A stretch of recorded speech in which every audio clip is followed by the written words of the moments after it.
Assalamualaikum viewers, welcome back to my channel Fatema's Computer TC. আশা করি আপনারা সবাই অনেক ভালো আছেন। আমিও ভালো আছি আল্লাহর রহমতে, আলহামদুলিল্লাহ। আজকে আমি ফাতেমা আপনাদের জন্য একটা নতুন টিউটোরিয়াল নিয়ে এসেছি। সো আজকে যেটা দেখাবো সেটা হচ্ছে computer tips and tricks. So আজকের এই টিপসটা আমি কি দেখাবো আপনাদেরকে?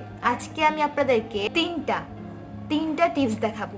সো ফার্স্ট যেটা হয়েছে সেটা হয়েছে যে কিভাবে আপনারা কোনো সফটওয়্যার ছাড়া আপনারা স্ক্রিনশট নিতে পারবেন। এখানে এখন যেটা মেইন সেটা হচ্ছে স্ক্রিনশট।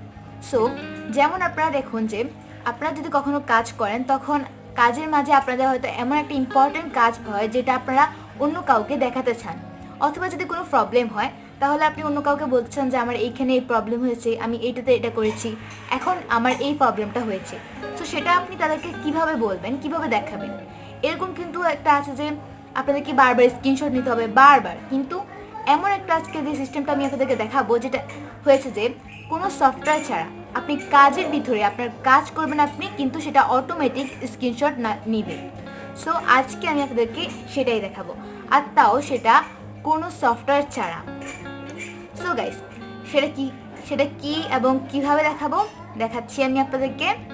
সো প্রথমে আপনাদেরকে যেটা করতে হবে সেটা হয়েছে যে আপনাদেরকে উইন্ডোজে এই যে দেখুন এখানে সার্চ বাটন, এখানে স্টার্ট বাটন, এখানে আপনাদেরকে এখানে সার্চ অপশনটায় আপনাদেরকে লিখতে হবে রান। সো আমি এখানে রান লিখছি। রানের এই দেখুন এই সিস্টেমটা, এটাতে আমি ক্লিক করলাম। সো ক্লিক করার পর দেখুন এখানে একটা স্ক্রিন এসছে। সো এখানে যেটা আপনাদেরকে লিখতে হবে সেটা হয়েছে যে PSR লিখতে হবে আপনাদেরকে। সো দেখুন আমার এখানে আগে থেকেই লেখা আছে। সো আমি এখন ওকেতে দিয়ে দিব। দেওয়ার পর আপনারা দেখুন এখানে আমার এই পাশে একটা অপশন আসছে, এই যে দেখুন আমি একদম সামনে এনে আপনাদেরকে দেখাচ্ছি। Problem steps recorder, start record, stop record. Start record এটা কিন্তু রেকর্ড হবে, কিন্তু এটা ভিডিও রেকর্ড হবে না, এটা হবে আপনাদের স্ক্রিনশটের রেকর্ডটা। যেমন আপনি একটা কাজ করবেন, আমি আপনাদের দেখাচ্ছি একটা এক্সাম্পল। সো সেটা কিভাবে দেখাবো আমি দেখাচ্ছি আপনাদেরকে। আমি প্রথমে এখানে দিব যে স্টার্ট রেকর্ডে ক্লিক করার পর এখানে ওকে দিয়ে দিব। দেওয়ার পর আমি এখানে এটাকে মিনিমাইজ করে রাখবো। সো এখন আমি যেটা করব, আমার ফার্স্ট ওয়ার্ক সেটা হয়েছে যে যেমন দেখুন আমি এখানে একটু এটাকে রিফ্রেশ করছি। এই যে দেখুন আমি এখানে রাইট বাটন ক্লিক করে এখানে রিফ্রেশ করলাম। এরপর আমি একটা সফটওয়্যারে যাব। সো আমি এখন এক্সেলে যাচ্ছি। সো যাওয়ার পর আমি এটাকে বড় করলাম। এরপর এখানে আমি যেমন একটা টেবিল বানাবো। সো আমি এখানে এটাকে সিলেক্ট করে এখানে ইনসার্টে যাব। যাওয়ার পর এখানে টেবিলে ক্লিক করলে এটা টেবিলে হয়ে যাবে। এখন আমি এখানে ওকেতে দিয়ে দিব। সো দেখছেন আপনারা যে এটা টেবিলে পরিণত হয়েছে। সো এখন আমি এখানে কিছু একটা লিখবো। আমি এটার উপরে ক্লিক করে আমি এখানে যেমন লিখছি FATEMA ফাতেমা লিখে আমি সাইডে ক্লিক করলাম। সো এখন যেটা করতে হবে, আমি এখন রেকর্ডিংটা অফ করে দিচ্ছি। সো আমি এটাতে ক্লিক করে স্টপ, এই যে স্টপ রেকর্ড এটাতে ক্লিক করব। ক্লিক করার পর এখানে একটা অপশন আসবে যেখানে এখানে এই রেকর্ডটাকে আমাকে সেভ করতে হবে। সো আমি এখানে এটাকে একটা নাম দিয়ে সেভ করতে পারি। যেমন আমি এখানে দিতে পারি SS দিতে পারি। আমি এখানে দিয়ে আমি এটা কোথায় সেভ করব, যেমন আমি এটা সেভ করতে চাই ডেস্কটপে। এরপর আমি সেভে দিয়ে দিব। দেওয়ার পর এখন এটা আমি কেটে দিব। দেওয়ার পর এখন আমি এটাকে ক্লোজ করে দেখব যে আমার রেকর্ডিংটা ঠিক কীরকম হয়েছে, এবং আপনাদেরকে একটা এক্সাম্পল দেখাচ্ছি। এই যে দেখুন আমার এটা এখানে সেভ হয়ে গেছে। সো এখন এই SS নামটা আমি এটাকে ওপেন করব। করার পর এটার ভিতরে আমি এটাকে ওপেন করলাম। করার পর আপনারা দেখেন আমার এখানে চলে এসেছে রেকর্ডেড প্রবলেম স্টেপস, মানে রেকর্ডেড প্রবলেমের স্টেপগুলো এখানে শো করছে। সো দেখুন এটা ফার্স্টে আমি আমার উইন্ডোজে ছিলাম। এরপর দেখুন আমি এখানে রিফ্রেশ করেছি এটাকে। এরপর দেখুন আমি আবার রিফ্রেশ করলাম। এরপর আমি মাইক্রোসফট এক্সেল ওপেন করলাম। দেখুন আপনারা কিন্তু তখন দেখেছিলেন যে আমি কিভাবে কি করেছি। সো এখানে কিন্তু সমস্তটা একটা স্ক্রিনশটে পরিণত হয়েছে। সো দেখুন সবগুলো কিন্তু আমি স্ক্রিনশট নিইনি, এখানে অটোমেটিক এটাকে স্ক্রিনশটগুলো নেওয়া হয়েছে। সো দেখুন এরপর আমি এখানে আসলাম। এরপর একটাতে ক্লিক করে আমি সবগুলোকে ক্লিক করলাম। এরপর আমি ইনসার্টে গেলাম, এই যে দেখুন এখানে ইনসার্টের অপশনটা আছে। এরপর আমি এখানে এসে টেবিলে দিলাম। এরপর এরকম এসেছে, আমি ওকেতে দিয়ে দিলাম। এরপর দেখুন এটা টেবিলে পরিণত হয়েছে। এরপর আমি এখানে একটাতে ক্লিক করলাম। ক্লিক করে আমি এখানে একটা জিনিস লিখবো, এই দেখুন আমি ফাতেমা লিখে এরপর সাইডে ক্লিক করলাম। সো আপনারা দেখতেই তো পাচ্ছেন যে আমার এখানে সমস্ত আমি যা যা করেছি সবগুলোর এখানে রেকর্ড আছে, এবং কি কি করেছি, আমি কোথায় ক্লিক করেছি এবং কোনটা থেকে কি করেছি, সমস্তগুলোর ইনফরমেশন এখানে আছে। সো আপনারা এইভাবে এটাকে করতে পারেন। এভাবে করলে কি হবে, আপনাদেরকে আর রেকর্ড ভিডিও রেকর্ডে করা দরকার হবে না, অথবা আপনারা স্ক্রিনশট নেওয়া দরকার হবে না।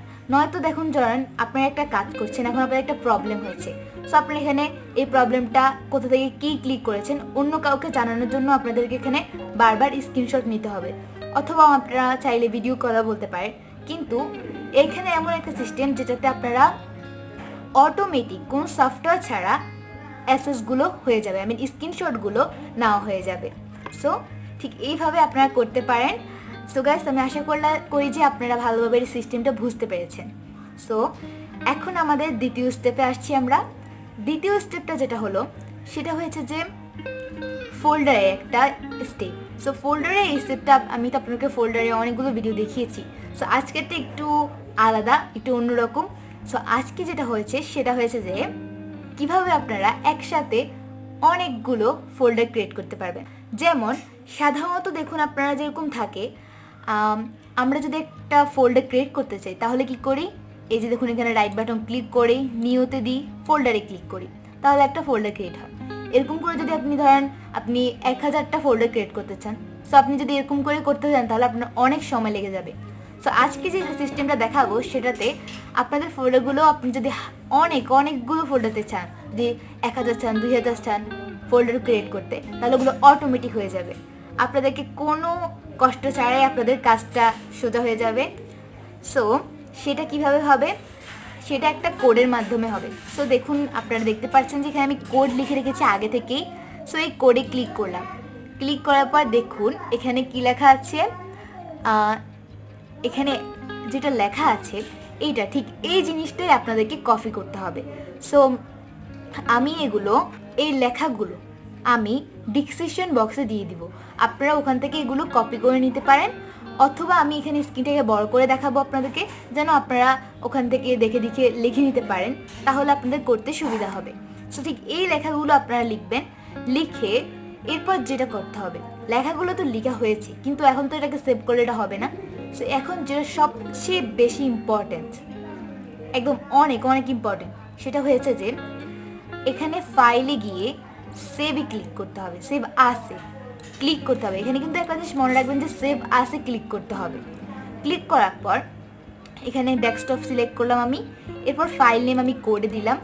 দেওয়ার পর যেটা অনেকটাই ইম্পর্টেন্ট সেটা হয়েছে যে আপনাদেরকে লিখতে হবে এই কোডের পরে কোনো স্পেস দিবেন না, কোডের পরে আপনারা লিখবেন যে এখানে দিবেন ফুল স্টপ, এরপর লিখবেন VAT, ফুল স্টপ VAT, এই 3-4টা লিখতে হবে আপনাদেরকে।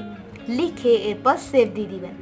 দেওয়ার পর আমি এটাকে ক্লোজ করে দিলাম। সো আপনি দেখছেন যে এখানে এটা সেভ হয়ে গেছে, এটা অন্যরকম ফাইল।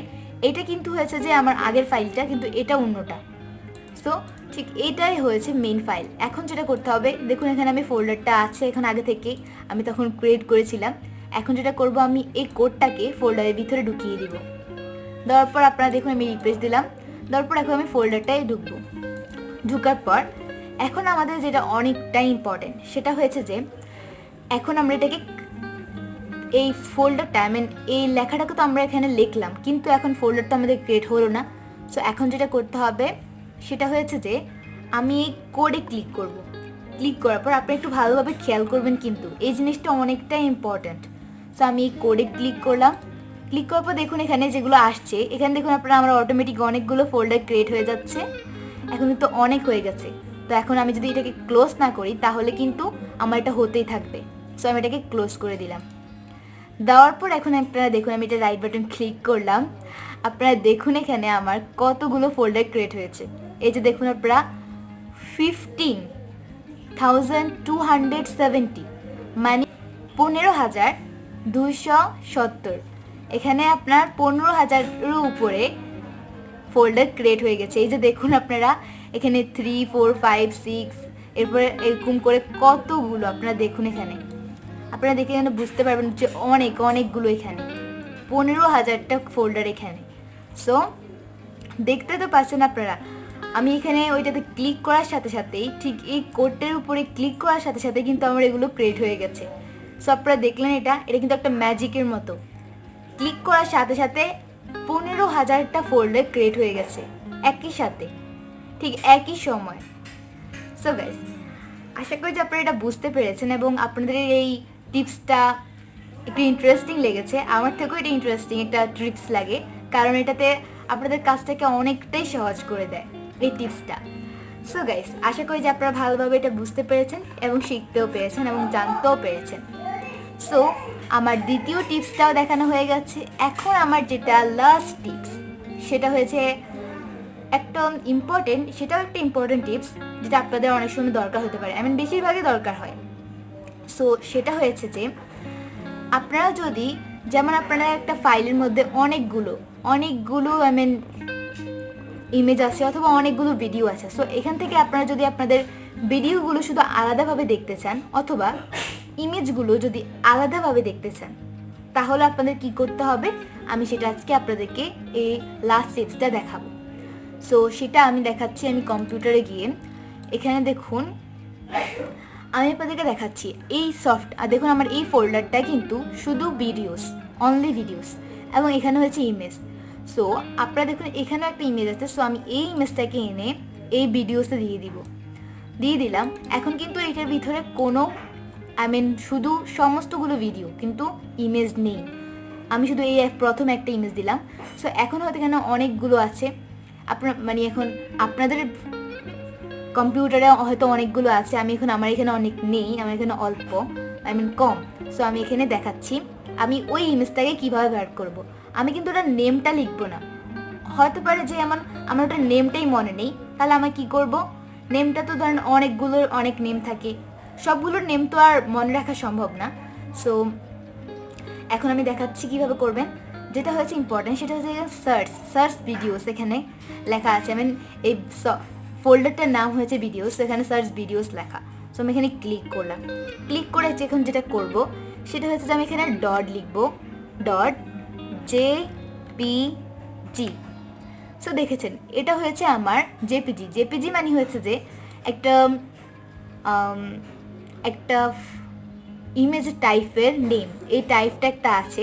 সো এরকম অনেক রকম আছে, যেমন জেপিজি, পিএনজি আপনারা দেখতে পারেন, এবং ভিডিওসের জন্য MP4, এরকম অনেকগুলো থাকে, আপনারা হয়তো জানেন এগুলো। সো দেখুন এখানে কিন্তু আমি জেপিজি লেখার সাথে সাথেই শুধু এই একটা ইমেজ এসেছে, এবং আমি কিন্তু এটাকে এনেছিলাম একটু আগে এখানে। দেখুন আপনারা, এখন যদি আমি এগুলো কেটে দিই তাহলে কিন্তু এটা চলে গেছে। এখন আমি এখানে আর কি করব, আমার এখানে শুধু ভিডিওসগুলো আমি আনতে চাইবো আর কি। যেমন দেখুন আপনারা এখানে কিন্তু আপনারা দেখেন যে এখানে অনেক রকম ক্যাম্পেচিতে আমি যে এডিট করেছি ওগুলোর অনেকগুলো ফোল্ডারের মতো ফাইল আছে, এবং রেকর্ডিংয়ের অনেকগুলো ফাইল আছে, এবং এগুলো হচ্ছে আমার ভিডিও ফাইল। সো এখন আমি শুধু ভিডিও ফাইলগুলো চাই, তাহলে কি করতে হবে আমাকে, আমি এখানে সার্চ ভিডিওসে দিয়ে .mp4। সো দেখুন আপনারা আমি এখানে MP4 দেওয়ার সাথে সাথে আমার সমস্ত MP4 এর ভিডিওগুলো চলে এসেছে আমার সামনে। সো ঠিক এইভাবেই আপনারা করতে পারেন। সো আপনারা দেখুন আমার এখানে আমার ইমেজে এখানে আমার অনেক রকমের ইমেজ আছে।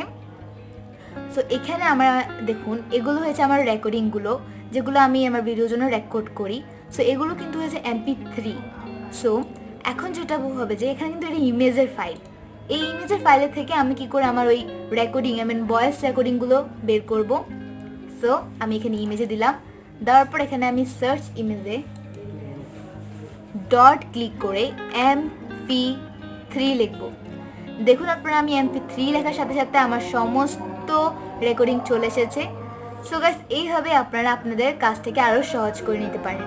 তাহলে আপনাদের কাজগুলো আরও অনেকটাই সহজ হয়ে যাবে, এবং আপনাদের আর খুঁজতে হবে না, দেখতে হবে না যে কোথায় ওটা আছে। এভাবে করলে আপনাদের কাজটা অনেকটাই সিম্পল হয়ে যাবে। সো গাইস, আশা করি যে আপনাদের আজকের ভিডিওটা অনেক ভালো লেগেছে। সো যদি আপনাদের ভিডিওটা ভালো লেগে থাকে তাহলে আমার ভিডিওতে একটা লাইক করবেন, শেয়ার করবেন এবং সাবস্ক্রাইব করতে ভুলবেন না, এবং পাশে থাকা বেল বাটনটা অন করে দিবেন। সো গাইস, আসসালামু আলাইকুম, আল্লাহ হাফেজ।